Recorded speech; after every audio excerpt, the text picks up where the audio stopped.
والسادة الحضور الكريم، أرحب بحضراتكم في فعاليات الجلسة النقاشية الرابعة التي تأتي تحت عنوان مبادلة الديون من أجل استثمار مستدام. تمثل الديون الخارجية عبئاً كبيراً على العديد من دولنا الإفريقية، لا سيما وسط الأزمات العالمية المتتالية التي تمثل ضغوطاً كبيرة على موازنات الدول. ومن هنا تأتي الآليات المبتكرة، مثل آلية مبادلة الديون لتمكين الدول من زيادة الاستثمارات وتقليل أعباء الديون الخارجية. يحدثنا في هذه القضية من أجل نقاش أعمق متحدثين في هذه الجلسة السيدة الدكتورة رانيا المشاط، وزيرة التعاون الدولي لجمهورية مصر العربية، الأستاذة شيرين شرقاوي، مساعد أول وزير المالية للشؤون الاقتصادية، السيد فليفيان جوبير، وزير الزراعة والبيئة وتغير المناخ للسيشل، السيد الدكتور محمود محي الدين، رائد المناخ للرئاسة المصرية لمؤتمر المناخ كوب 27، السيد جاي كولينز، نائب رئيس مجلس الإدارة للاستشارات المصرفية وأسواق رأس المال بنك سيتي، السيد توماس سبيرنا، الرئيس الإقليمي المرونة السواحل والمحيطات للاتحاد الدولي للحفاظ على الطبيعة، السيدة جيل دوتشي، الرئيس التنفيذي لمجموعة بوتوماك والتي تنضم إلينا عبر خاصية الفيديو كونفرنس، والسيد سلاف جافيتش، المدير العام للديون المستدامة ناتشر فيست. والتعليقات الختامية ستكون للسيد جان بول آدم، مدير قسم التكنولوجيا وتغير المناخ وإدارة الموارد الطبيعية لجنة الأمم المتحدة الاقتصادية لإفريقيا. تدير هذه الجلسة السيدة مينا العريبي، رئيس تحرير صحيفة The National. شكرا جزيلا. Good morning, everyone, and welcome to this session on official debt for sustainable investment. The climate crisis leads to unplanned spending amongst many countries, and at a moment when the world is facing difficulties both in the post-COVID-19 dynamic, but also with the war in Europe, stress is even further accentuated. Estimates of 5% of GDP of African countries by 2030 will be affected by the climate change costs. This is with a 2-degree warming scenario. In some countries that are further stressed, it could reach up to 15%. It's also estimated that African countries will have $64 billion of debt repayment in this year, 2022. And that's actually double what is available in actual sustainable bilateral aid. We also know that 15 African countries are at risk of external and public debt distress, and 6 of them are actually there now.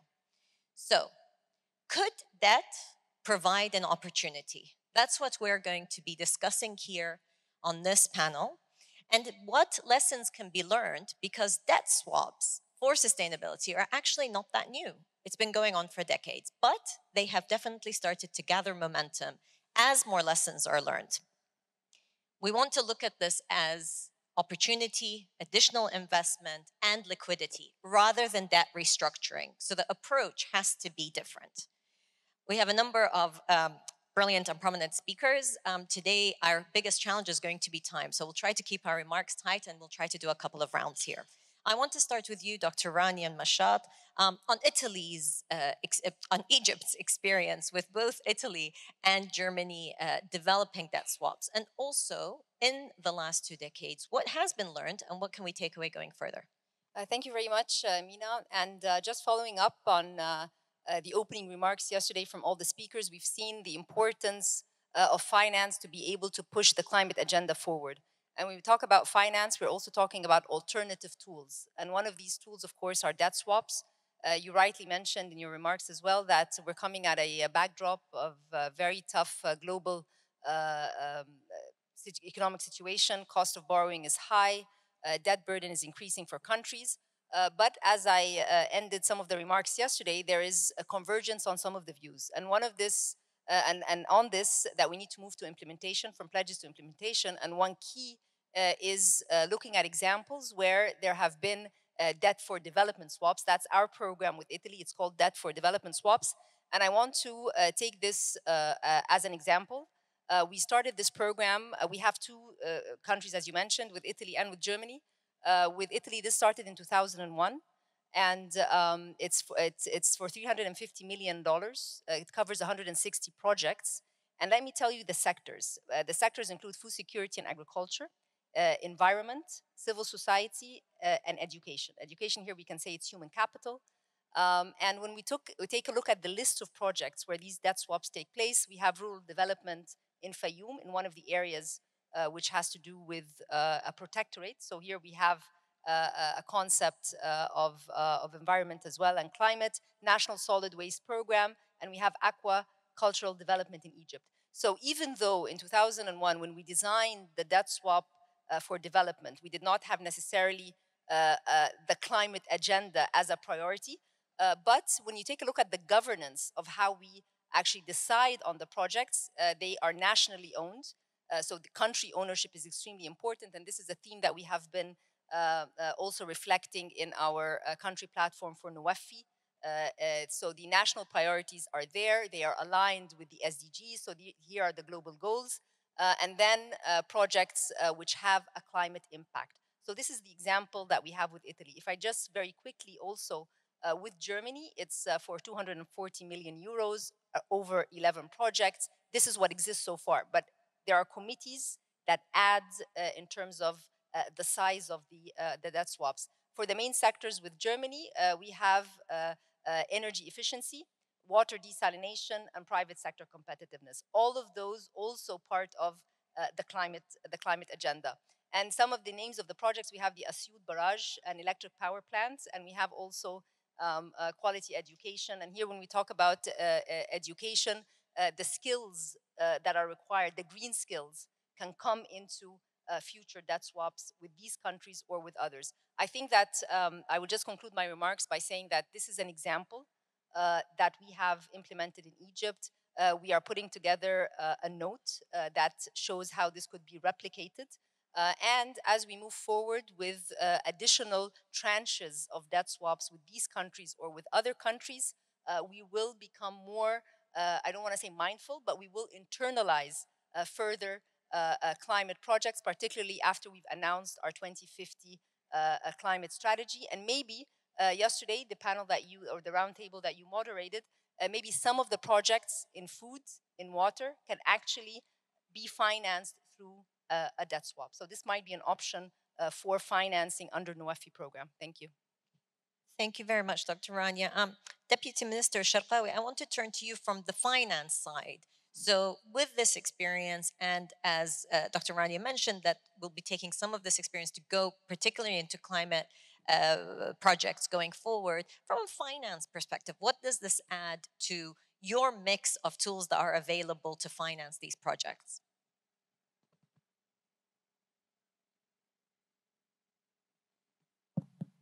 I thank you very much, and it's a pleasure and an honor to be among this distinguished panel. Debt swaps have, as we discussed, become even more important with all the limited fiscal space that is available. From a debtor perspective, the advantage that you can direct the funds rather than settling the loans and putting the interest payments, you can direct it to other projects. So this will avail space and room in order to put your revenues and direct it to other useful projects. Of course, from a creditor perspective, there are no additional cash outlays. So this is also very useful in the current situation. Developing countries' debt to GDP has increased tremendously also during the last period. And of course, from a continent perspective, this is all good because you direct the funds to climate and sustainable projects. Thank you. So as a cynical journalist, I'd say it almost sounds too good to be true. So what are the challenges, if I could ask you to comment? The main challenge is actually that the bilateral nature of the debt swaps. So far, more than 90% of the debt swaps are bilateral. There are very lengthy negotiations that take place. And all depending on a one creditor perspective. And ideally, in order to encourage that and propagate it, we would like to move from a bilateral nature to a multi-creditor nature. Thank you. Minister Joubert, if I can turn to you, there was a lot of excitement on the announcement of the Great Blue Wall, and there's this idea that also it doesn't necessarily have to be bilateral. You can actually see a region-wide development. So tell us your experience about bringing the Great Blue Wall actually to fruition and how that can be replicated in other projects.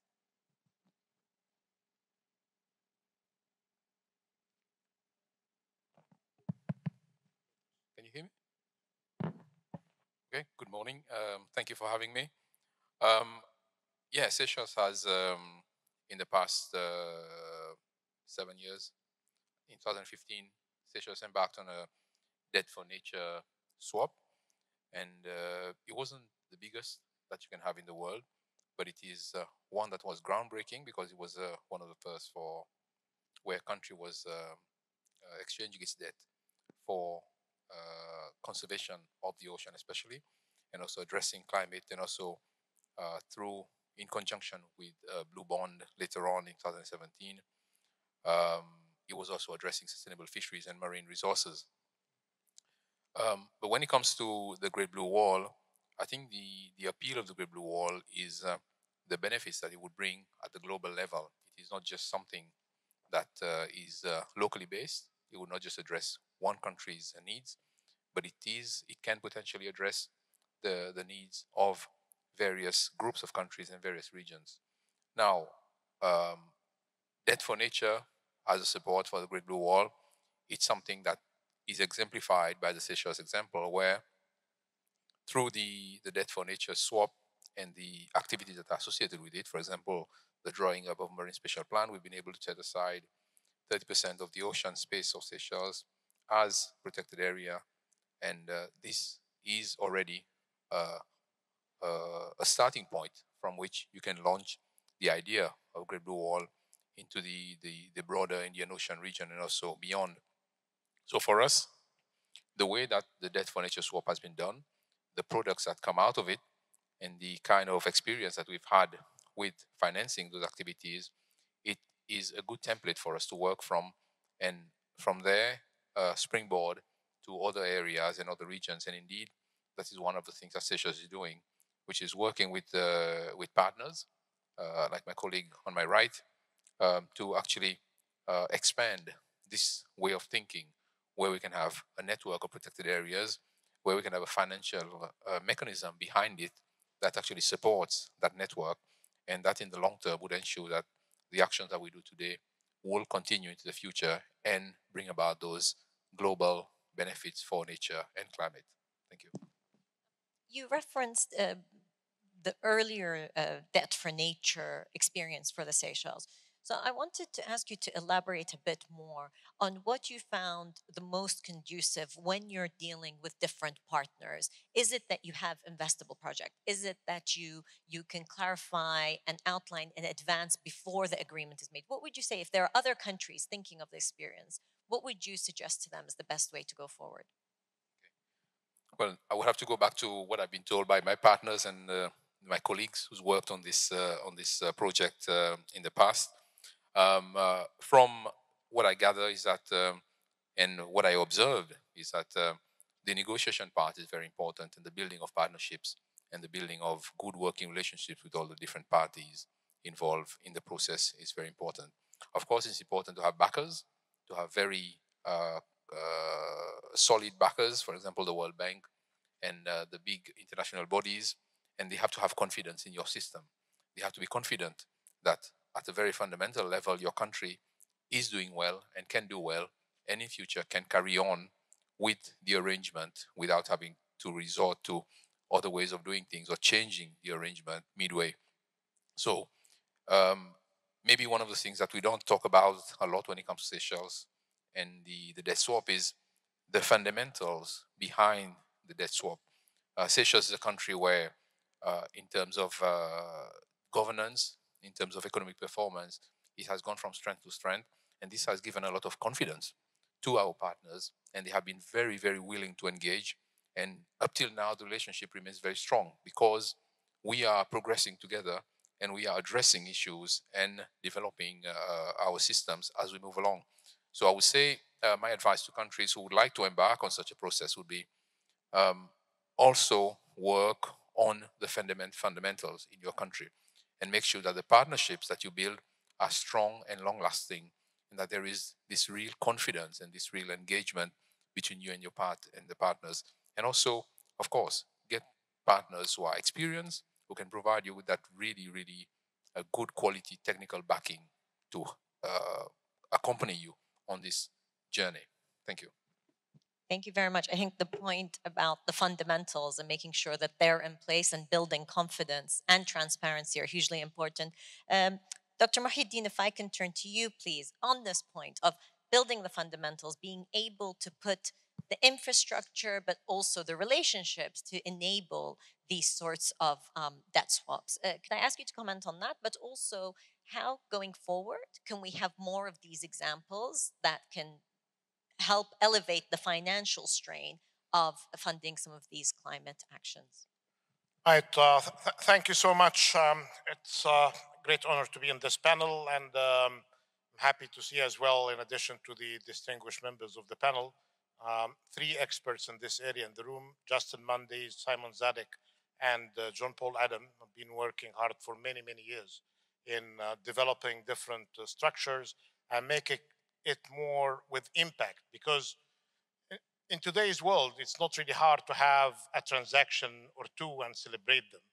It's basically about how to put the transactions within a policy framework and to make sure that they are not being taken from a piecemeal approach, and the kind of debt relief that could be realized from debt swaps should be more superior than the alternatives of debt reduction mechanisms and debt relief mechanisms. And in the countries in Africa today, you are one, or we are one of three categories. Either we have a debt problem to solve, or a debt crisis to manage, or a debt catastrophe that we need to avoid. This had been in the making for many years. It's not just because of the recent deterioration in the international markets as being realized by the market participants from Africa. It's even before COVID, not just even before Ukraine. So what I like to say in the first message, innovative techniques and mechanisms are there. They are more beneficial when you put them within a policy framework rather than celebrating them as individual transactions. Of course, those who own the transactions should be happy with that, but at a country level, you need really to put it in the policy framework. And this is my major concern with many African countries today. You have market dynamics are moving nicely, perhaps influenced by good exposure to different experience, including from international markets. Regulatory agencies are falling behind, playing catch up, and policy coordination in many cases is missing. So in order, the first rule of engagement is to make sure that there is a policy framework, not just limited to the macro side. So we may think, we can really get some help from some of the IFIs to do that. But basically, it's much more complicated than this. The second part is basically considering the new wave of debt swaps, because we are not talking about something new, originated back in the 70s and 80s. They have developed nicely with many market participants, including a very important role for foundations and philanthropies to help in the technical assistance, and some would provide some credit enhancement mechanisms as well. But what we need more, and this perhaps is the new generation, is not just to link it to a particular project in nature or climate, but to link it to KPIs. And now, with the advancements of NDCs, the kind of work owned by the countries concerned, you can make that your KPIs and share it not just with an individual creditor, be it in Paris Club or beyond, but it's basically that could be a kind of a framework for guiding the overall policy arrangements.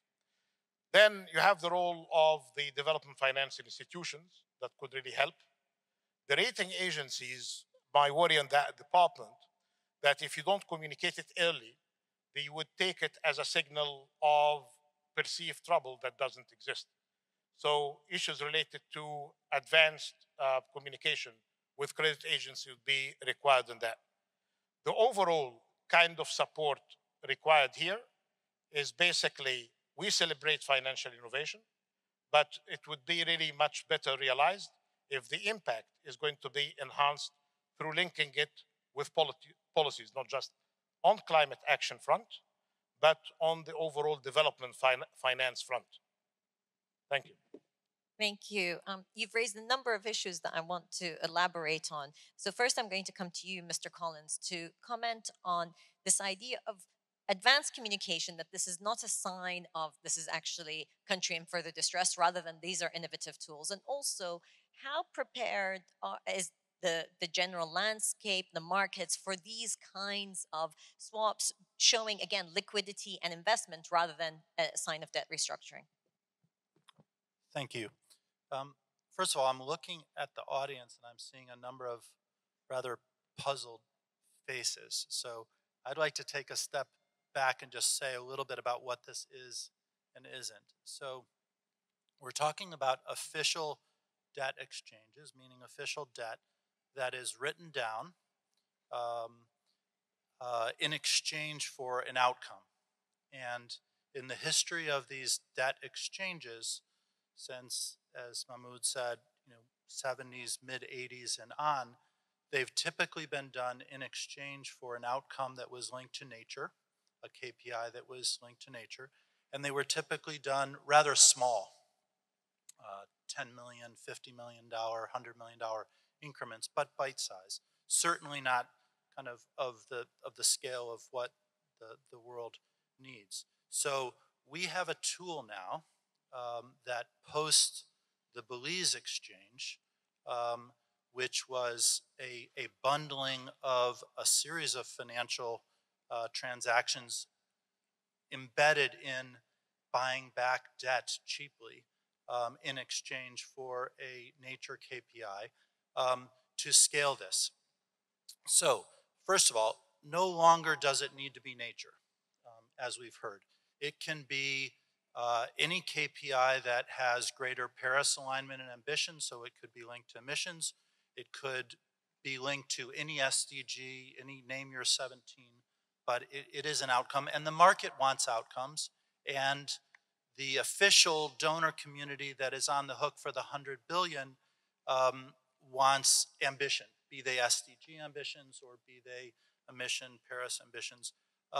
So now you then have the potential to go beyond just bilaterals and talk about coalition of the willing, circles of trust, so that you could build on creditors that are sovereign and have an ambition agenda and that would like to see those outcomes. We now have a couple new players in the room. We have NGOs and philanthropic organizations that are prepared to pay for an outcome, meaning that in addition to the official debt reduction, that an NGO or philanthropic organization may give a grant into that transaction and be an outcome payer, basically pay for that outcome and create an enabling environment around that. And that group has, we've talked to probably over a dozen large players in the world that are prepared to do that. It is important to remember that this is not just the sole domain of a restructuring country. Yes, there are some 53 countries in the world right now that can't fund themselves. But it is important to know that while this may be an additional tool in the toolkit of restructuring, it is not a way around a DSA, a debt sustainability analysis. It's not a way around an IMF program, if in fact you're going to restructure debt. But importantly, it is also a tool to fund back, to fund the buyback and forgiveness when debt is expensive. So you may not be restructuring. You may just be able to fund yourself from a concessional loan and grant mix and debt forgiveness 500 basis points inside where you would fund yourself in the capital markets. And therefore, this approach of bundling solutions like DFC, Citi, and others did with Belize can make a lot of sense. We think that both the official community is seeking greater ambition in NDCs by countries, and many of them are creditors. To the market, the institutional investors of the world are seeking outcomes. That's why we have sustainability-linked bonds, because they want outcomes and they're prepared to participate. And this is a financially smart tool for countries that would like funding to increase their ambition to take advantage of. Well, thank you very much for raising Belize, because I was actually going to go to Mr. Gatchev to tell us more about that experience, but also, the fact that it wasn't just piecemeal; it was much more overarching and with tangible results. So I'd like you to tell us more about this Belize experience, but also what lessons were learned for countries that would be considering a similar project. Thank you very much. Thanks for having me. And yeah, I work for the Nature Conservancy, KJ. Which is one of the world's largest environmental NGOs. And we had the pleasure and the privilege of being involved, or being the sponsor, if you will, of both the Seychelles, transaction 5 years ago, and Belize as well. And so I'm very grateful for our partners, partner governments, and our partners from the financial community, Credit Suisse on Belize, and DFC, first and foremost, also on Belize. The key to that transaction was radical credit substitution, credit upgrade of Belize, which we accomplished through the clever use of political risk insurance as a de facto credit wrap. I appreciated the minister's remark on the prior panel about the elusive greenium. The greenium out there in the international capital markets is a bit of a unicorn, much talked about, but rarely seen. And so we'd rather not worry about it. What we'd rather do is to do a radical credit upgrade, several notches above the sovereign rating. And to do that, you have to use existing financial tools, because we're talking about deals that must be done here and now, as opposed to relying on reinventing capitalism, right? Which is of course a longer term goal. And so from that perspective, it is important to harness the tools of the international DFIs to crowd in the private sector and capital markets, which Jay at Citi and others can do so ably. And so the experience of Belize was precisely that, where we managed to do a transaction at a very large scale, which silenced some of the critics of these transactions that pointed out to the smaller scale of prior bilateral government-to-government deal. The key about Belize was that it was a market transaction in the international capital markets using tools that exist today. And so we managed to refinance the entirety of their Eurobond, which was over $550 million, with a new loan of $360 million, thus generating $180 million over a 20-year period for conservation and climate outcomes. And so looking at the current market environment, where African sovereigns are paying, effectively are paying the yield to maturity of their bonds, is mind-boggling, eye-opening 11% or so on average, right? 11%, when it was 6 or 7% barely 6 months ago or 9 months ago. This is a staggering increase in the cost of capital. And so I have a very simple pitch. The prior panel talked about pitching ministers. I have a very simple pitch to the ministers of environment out there on this panel, and I'm looking to the Honorable Minister of Environment of Gabon in front of me. And my simple pitch is, would you use $60 million a year? Can you make a use of $60 million per year?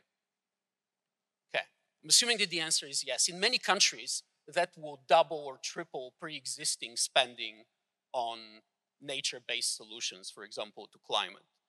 And what if I told you that the 60 million per year will cost zero to the Treasury? Now, would the finance ministry like that? And they would like, and the alchemy here of having your cake and eating it too is targeting pre-existing commercial debt. So we could target debt that's yielding 11% and refinance it, not restructure it in any distress way, but refinance it on market willing buyer, willing seller terms at, call it 5%. So that's 6 percentage points per year on $1 billion, which is actually not that much. That's really 2 benchmark issuances for a regular country. So many countries have billions and billions of commercial debt outstanding. So just targeting a fraction of pre-existing debt of $1 billion would generate 60 million per year. Over 20 years, that's $1.2 billion at no net cost to the Treasury. And that is what you can accomplish through these types of transactions, using existing tools today. Well, since you've referenced Professor Lee White, Minister of Water, Forest, the Sea and Environment of Gabon, I'm going to break from the panel and ask him to respond to the question of how does that sound, but also this idea of not just approaching this piecemeal, but really having a comprehensive approach. So with the permission of the panel, I'd like to ask the minister to respond, please. Thank you, and putting me on the spot. Please note that my Minister of Finance is sitting next to me. We are together. The answer is yes. Thank you very much. Let's do that. But let me come back a little bit on what I'm hearing. I'm hearing debt swap. I'm hearing debt relief. I'm hearing cheap debt. Gabon is a country that pays its debts. You can't buy our debt at 50% or 60% or 70%. And so, as a rule, there isn't that much cheap Gabonese debt out there. We're working with TNC on that right now. And let me provoke a bit. I object to this idea of relief and swap and so on. Gabon is in the Congo Basin. The Congo Basin is the healthiest tropical rainforest on the planet right now. The Amazon is dying because of climate change already, and the African forest is resisting. The Congo Basin fills the Blue Nile with water and irrigates Egypt. Yeah? So we are the heart of Africa. We're pumping water all the way through Ethiopia, through Sudan to Egypt. We can't solve climate change without a Congo Basin standing. We hold 8 years of global emissions in our bank account, our natural capital bank account. And then if we turn to Gabon specifically, we are the most carbon positive country on earth. Since Copenhagen, we have absorbed 1.2 billion tons of CO2 out of the atmosphere. We're about to issue through the UNFCCC, so not through the voluntary markets, we're about to issue almost 200 million tons of carbon credits. We net absorb over 100 million tons of carbon dioxide out of the atmosphere. So theoretically, post-Glasgow, we should be able to create 100 million tons per year of net carbon sequestration credits, ITMOs. So I don't think we should be talking about relief. We should be talking about a deal, a fair deal, an exchange. We are providing a service to the world. That service is based on 50 years of political commitment to maintaining the rainforests of Gabon. It's been hard work, and we have managed to do it. And so we should be talking about potentially paying. I mean, obviously, our old debt is based on contracts, and we can't just change the terms of the contract. But I think we should be able to talk about repaying some of that debt with carbon credits. We should certainly be able to be talking about looking to the future of carbon-backed bonds or adding value to these credits.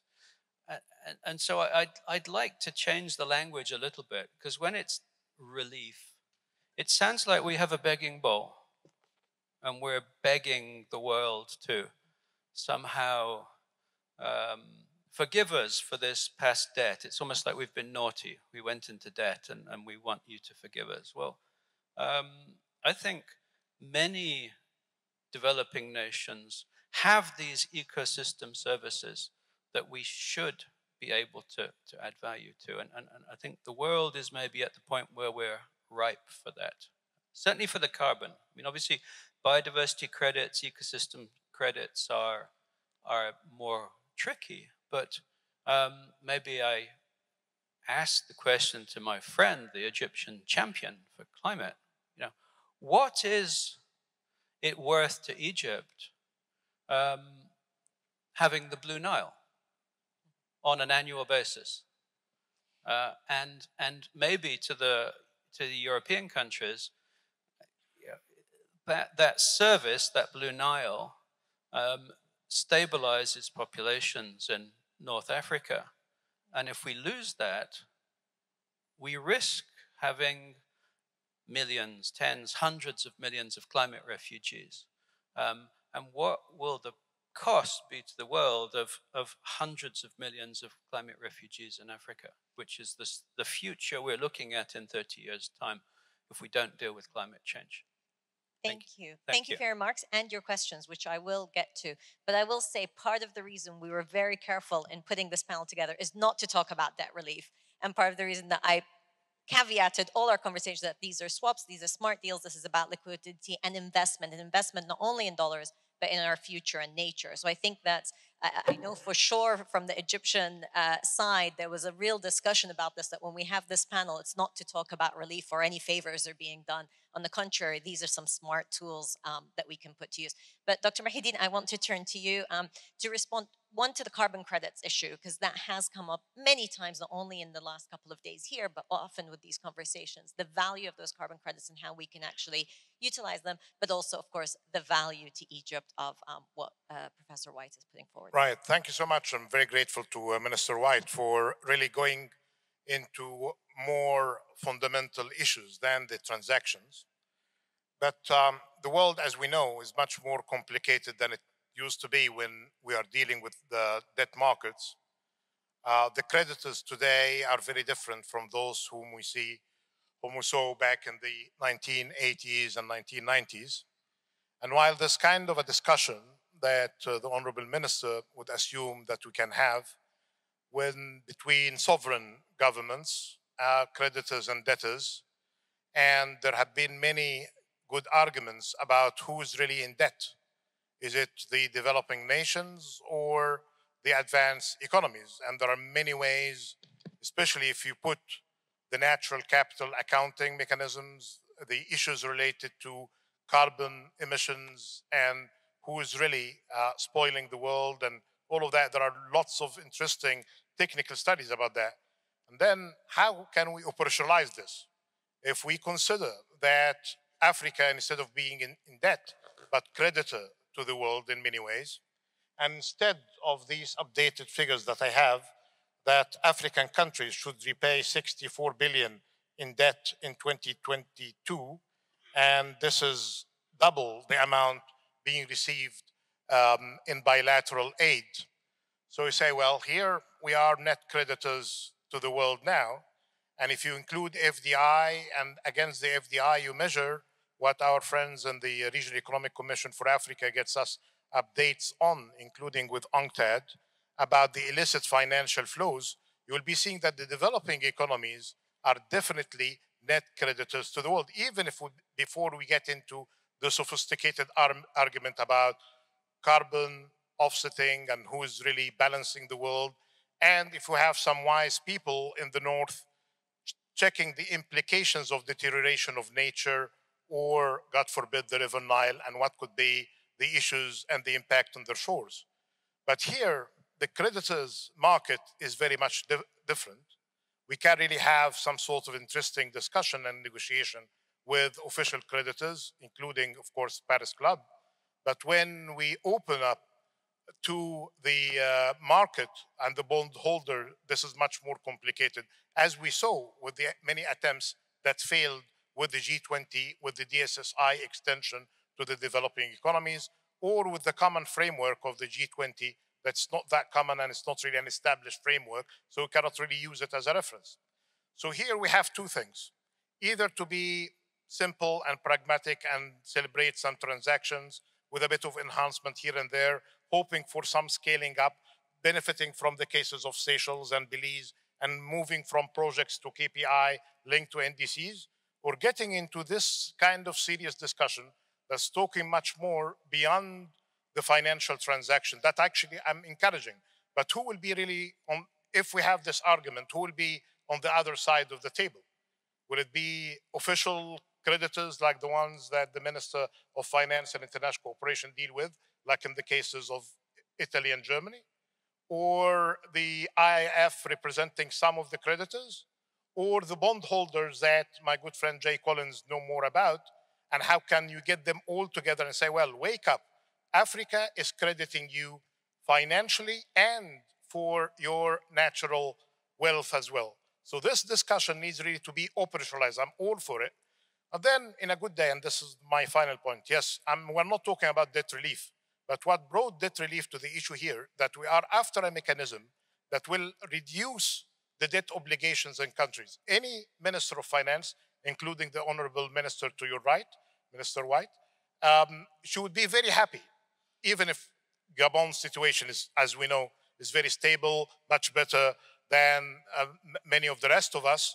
But I would wake up one day, I would say, well, I'm relieved for something, either because of interest rate reductions or market dynamics are in my favor, or the politics, as it happened in the case of Egypt back in the 1990s.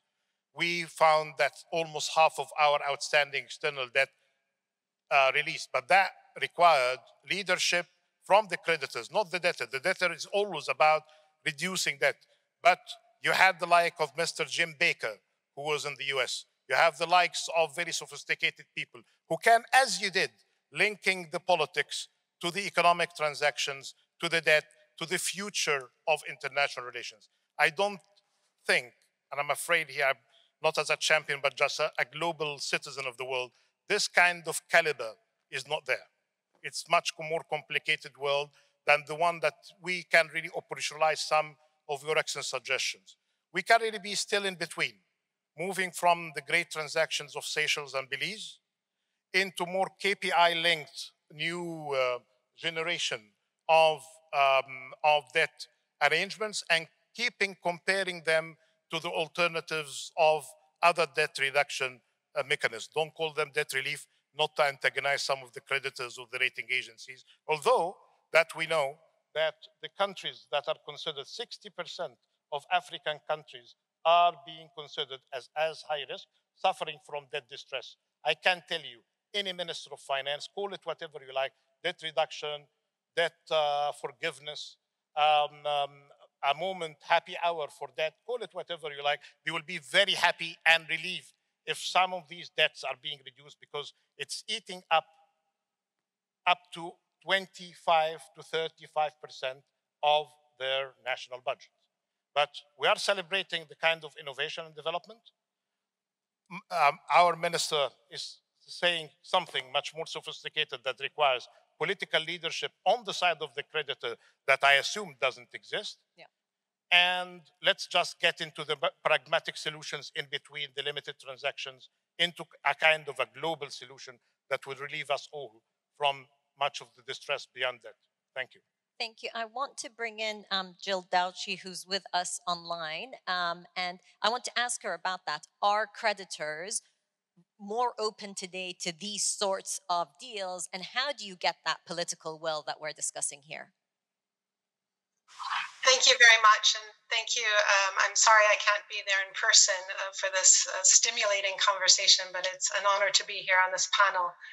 I think the discussion already today has highlighted the complexity of these issues, and the Honourable Minister has very poignantly highlighted the wealth of natural capital on the continent, and yet there's countries that are having that natural wealth, but then there are others that are at risk of desertification and drought, and others. And whether you're on one side of the spectrum or another, adapting to climate change is costly, and it needs investment. And with debt levels very high across the world, not only on the continent, but also concessional financing in decline and getting increasingly difficult with the additional challenges and impact from the war in Ukraine and other events around the world,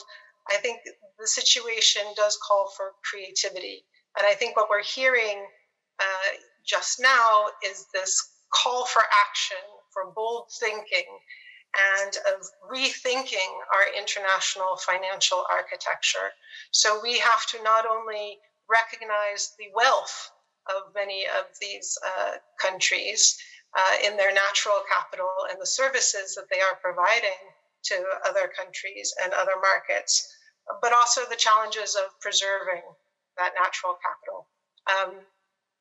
We mentioned already in response to COVID-19, there was already a shift away from the traditional Paris Club framework and to a new membership or kind of framework based in the G20, which had a larger and more inclusive membership.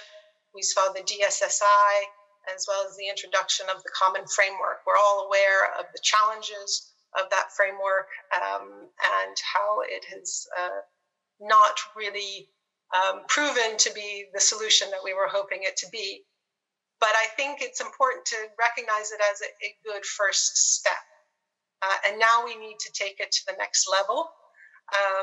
We need to recognize why some sovereigns are reluctant to move forward, even though they may be in need of some sort of debt treatment, let's say.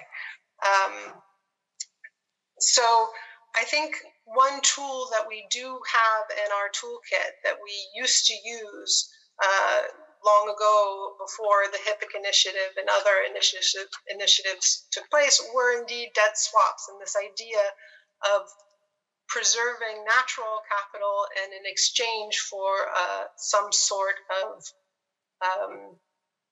exchange of value, really. I mean, I'm trying to avoid the word relief given the earlier comments, but as we see the debt levels are high again, I think we can look at those transactions of the past and try to modernize them for the 21st century. And the trick is going to be, of course, as was just mentioned, the variety of creditors around the table. So we have new bilateral official creditors that are learning their own objectives and their own and developing their own frameworks and approaches, as well as the wide variety of private sector creditors. I do believe that the market is interested in solutions. We've seen some creditor committees in recent sovereign cases looking for these sustainable finance kind of outcomes for a variety of reasons. That hasn't necessarily happened. There is, of course, the Belize transaction that was discussed as a really kind of leading the way of showing how we can bring private sector creditors into these innovations. The key there, as Slav very nicely put, was I think he said, the radical credit upgrade. So it was this credit enhancement and this participation of the official sector in that transaction that was really the magic wand that made it happen. And so we need to think boldly about our international financial system, bring the donors, bring the philanthropists, bring everyone to the table who does want to help countries to preserve their natural capital and to recognize the value of that to all of us, and bring them to the table. And we need to get creative. We need to enhance the credit. I like what Slav said in terms of like, let's not try to reinvent capitalism. Let's not pretend that suddenly creditors are going to show up at the table and offer this greenium and forego financial returns. They might do that at the margins, but it's not going to be substantial enough. And we need to Thank you, Ms. Douchy. I'm really sorry bring to this all cut you together. off, but I'm really sorry. We're running out of time. But I think you're absolutely right in setting the agenda of what we need, but also how do we get everybody around the table, which I want to turn to Mr. Sperna to talk about that, getting everybody around the table, and also the multilateral mechanisms that are there. We heard yesterday, a mention of we need a new Bretton Woods. We've talked about thinking differently about these sorts of who's really in debt and who really is the creditor. So what are your thoughts on how we can get the multilateral part? Thank you so much for this excellent question. And again, thank you also, of course, to the government of Egypt for organizing this tremendous conference and for having us here. I'm very honored to be part of this panel. And maybe just take a step back. And Minister Joubert mentioned the Great Blue Wall. And indeed, why do we need such type of initiative is very important. When it comes to the ocean, just in terms of having a bit of perspective of what's at stake here, currently the SDG 14 is the list of all the SDG funded, right? So it's receiving globally 0.01% of all SDG funding, which, if you ask me, is obnoxious. Really, this shouldn't be the case. Why? Because at the same time, the ocean is 70% of the planet. So now, putting on my blue hat, if you ask me, then therefore the logic would mean that it should receive 70% of the funding. Well, probably it's not going to happen, but at least we do need to increase dramatically the level of funding and the level of attention that is given to ocean conservation as well as ocean development or ocean-based development, including blue economy, what we call the blue economy today. Some scientists much smarter than myself have actually figured out that we would need $175 billion per year to actually achieve SDG 14 by 2030. Now, 2030 is tomorrow, right? I remember when we're like, yeah, this is the crucial decade, and 2020 is going to be, well, we have actually already less than 10 years. We're already only 8 years left, if not actually 7. So that means that we need to achieve scale and speed. And indeed, to achieve scale and speed, or scale at speed, we need to have the right people at the right table. And we need to create this sort of condition, enabling condition for such type of partnerships to happen and really become operational. And that means that we, basically, if we want to achieve scale at speed, we need to go beyond additionality. We need to go towards exponentiality, right? Because that's the only way that we can achieve both scale and speed. So what do we need to actually achieve such type of exponentiality, such type of partnership, transformational partnership? So we need the leadership of the countries at the very highest level. That is, and Minister Joubert said that one of the critical factors of the success of the debt swap in Seychelles was providing confidence to the creditors and the investors that was the top priority for the country. Who is best placed to give such level of confidence? Obviously, it's the heads of state.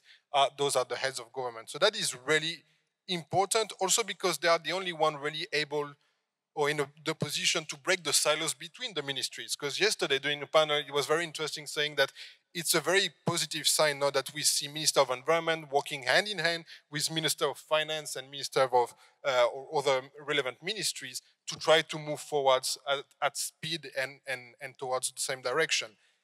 So that's very important. Now, beyond just leadership, we also need a very clear vision and a roadmap with very clear key KPIs. Mr. Mohedin mentioned that. And this is absolutely critical because not only do we need to have a clear vision on the way forward, but we need also to be able to be accountable for such way forward. And the way to be accountable is to have clear KPIs. And the third, and not the least, is then to translate that vision, that roadmap in concrete projects that will operationalize that vision.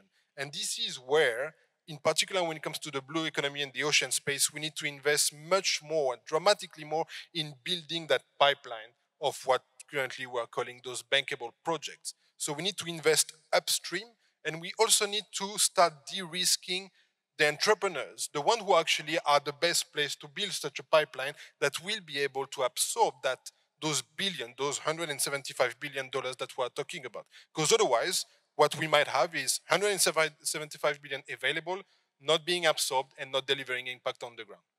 Thank you. Thank you very much. The points you raise, including, of course, the actual financing that's required, the importance of the ocean, and the fact that it's the least funded SDG. I certainly wasn't aware of that. Hugely important. We could have probably gone on for at least another 3 hours, but sadly we have to wrap up. But before we wrap up, we have closing remarks from Mr. Jean-Paul Adam from the UN Economic Commission for Africa, who will close this session. Thank you to my panelists, and thank you to all of you for your attention. Thank you very much, Mina, and thank you once again to all of the panelists. We are out of time, so I will be very, very short and brief. I think a few key takeaways, and I'm Jean-Paul Adam, the Director for Climate Change at the UNECA. The first element is the need for scale. Debt swaps, I think the consensus can be an option. We've heard clearly from so many different partners, whether they be member states, whether they be the United Nations, from potential partners in terms of financial institutions, philanthropy. Everyone agrees that this is an option, but we have to upscale. Secondly, how to ensure that the funds go to where they're needed, key performance indicators.